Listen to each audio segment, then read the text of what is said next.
innovation in fastacash is driven by both external and internal influences.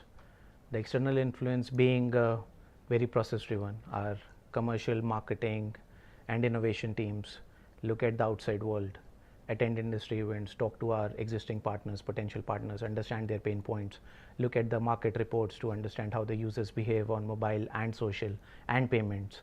So all these insights from the external world gets fed into the product team. Then there is the whole internal influence where you cannot ignore your gut instinct as well, where our product, engineering, operations, creative teams, UX, UI, what I mean by that, comes in, feeds in their instincts, how the users behave on mobile, their friends, family, everybody is smart enough to understand these products because our products are very simple to understand once you see them. And all these combined insights, external, internal, feed into product, which the product team then compares to the existing mobile and payments world, which is very clunky, has a lot of barriers. So when you talk about social, it is very easy. That's the mindset that comes into your mind. If you talk about payments, people think it's complex. What we are trying to do is that to build those prototypes to make the transaction experience social and simple. That's the idea, that's the ethos all our products follow, and that aligns with our business strategy to how does fastacash become a two-way bridge between a social and financial world, which are right now operating in silos. So we can only solve that by not doing innovation in a silo. A great product or service is essentially composed of two things. It has to fulfill two purposes. One, it has to be functional. It has to perform what the user is using the product for. Second, it has to be easy to use, because we believe ease of use promotes use. So if these two functions, functional and the ease of use, is not there in a product, it is not great.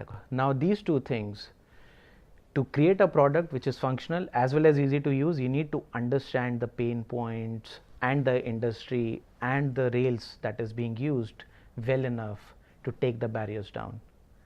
And the technology heavy lifting should not be visible to the end user. What I mean by that is a user should not understand, oh, because the product wants this from me at this point of time, I have to click here and move here.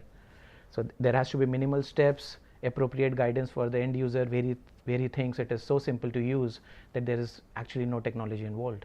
So technology heavy lifting has to be behind the product, not visible to the end user. A product or a service is great if after you show it to somebody, he thinks of it, oh, I could have done it myself. And that tells you that it was so simple that it could have been done by anybody, but it was still not done because they could not understand the industry well enough. And of course, you don't want to build a great product again in isolation. The product has to fulfill the business objectives of fastacash as well as the partners who we are building a product for. So before going to what's coming next, let me reiterate what we have been doing till now, what we set out to do in the last couple of years, is that we wanted to make the person-to-person or a peer-to-peer transaction social and simple. And that we have enabled with our domestic partners in India, Singapore, and that we have done cross-border with international remittance companies as well. It is not done yet. It's a continuous process which will continue on its own track, which is a peer-to-peer transaction experience, making it social. We are also getting into person-to-merchant payments, because that's what our partners are also getting into. So for us, it is all about adding more value to our current set of partners and the potential partners, and merchants is a big player in the payment space.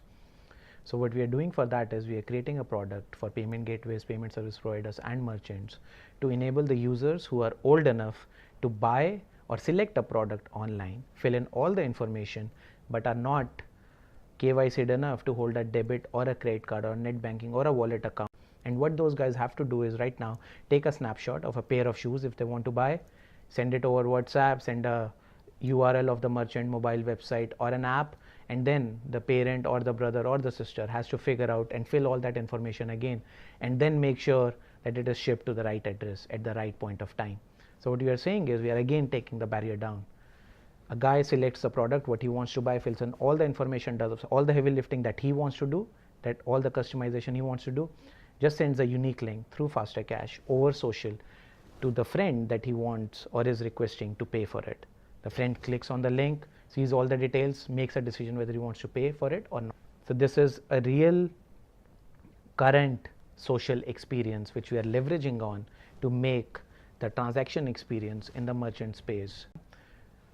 Also, in the near to medium term, we are working with our partners.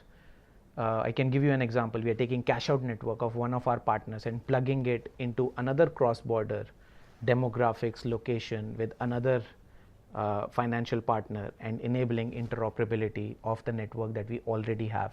So that's near to medium term, where we are creating more value for the end users. Then in the long term, we are exploring of opening up of our platform, APIs and SDKs to the entire world. This is to complement our current enterprise sales model, because there are a lot of small businesses, a lot of independent developers who want social sharing at this point of time to enable value transfer among their users in a frictionless way. So those values can be airtime, can be gaming tokens, can be coupons, anything. What we want to give them is a social transaction layer that they can leverage upon right now. And we are very excited to see how different industry verticals would use our current product and apply it across different verticals. And that all that innovation from the external world would feed into our internal product team, and that would only help us create better products for our existing or potential partners.